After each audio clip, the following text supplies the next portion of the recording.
With over 1 billion users globally, Facebook is the largest social media network in the world. It is estimated that around half of these users check their accounts daily.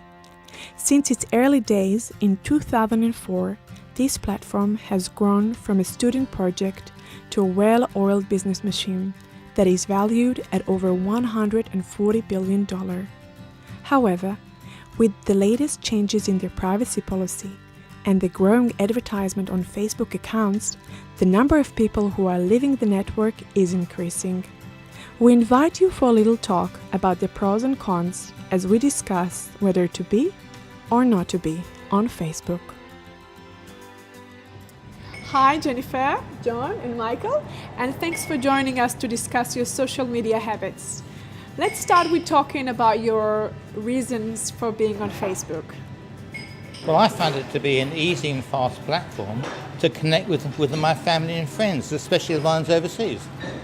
Well, for me, Facebook's about interacting with other people, particularly the young members of my family, because otherwise I'd never know what they were up to or have any communication. This way I send them a message and they reply. And I don't even have to leave the house. Well, I like it because I've discovered old friends, especially school friends, and I keep in touch with them, and Facebook's the only way I think I could do that. I guess this is why people spend so much time on Facebook. Well, most of the time I feel excited about seeing what everyone else is up to, but sometimes I can be a little bit negative about it too, because I might be having such a good time as they all appear to be. Well, this is very normal. You see, in fact, there is a study from the University of Michigan that found that using Facebook may make people unhappy. My biggest concern is the privacy issue.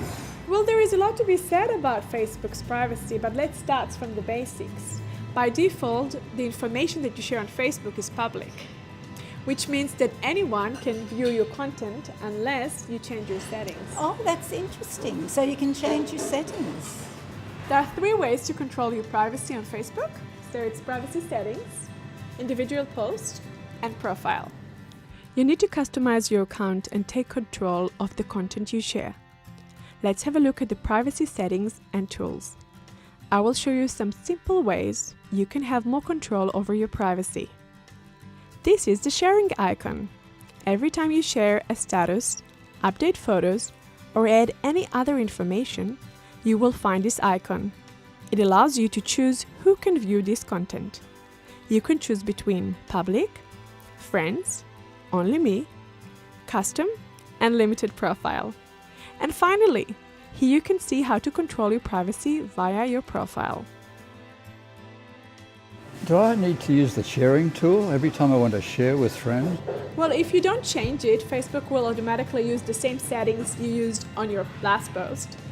Now, you should know that this tool appears in multiple places on Facebook. Oh, so what about my name and profile photo? Can everyone see them? Yes, some information will always be publicly available for everyone to see. That includes your name, your profile picture, your cover photos, your gender, and your networks if you have any.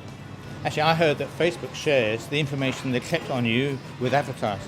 Well, that's true. You see, Facebook makes money from ads they show on the side of your screen. Now, to help their advertisers reach their desired audience, they use the various pieces of information they have collected to decide to whom should they show the ads. Now, they also may use the photo or even your name for promotional content without your agreement. There's a lot of aspects to this Facebook privacy policy. Is there anything else we need to know?